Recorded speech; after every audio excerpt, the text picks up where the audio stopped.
Oh, kumusta naman tong mga nagpustahan na diha? Pacquiao o Barrios?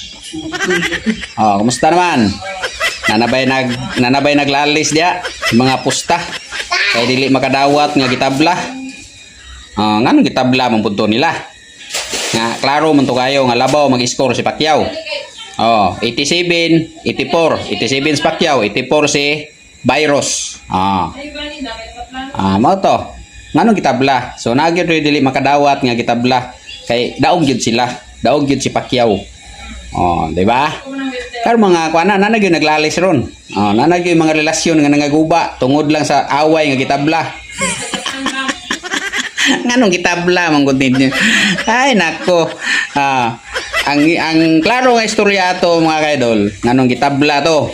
Kay wala man knockout si Barrios. Wala man knockout si Barrios. Mo to siya klaro. Kay na-knockout to.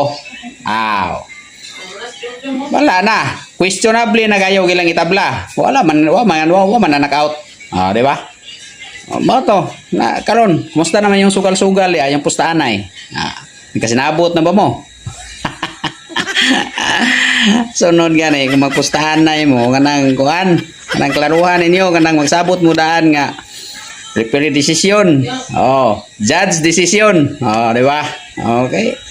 May nawa klaruha yang inyong sugal kay para way lali sinigaw man. Di ba? Wala na siya mga kaidol. So, good luck. Good luck sa mga pusta karon nga tabla.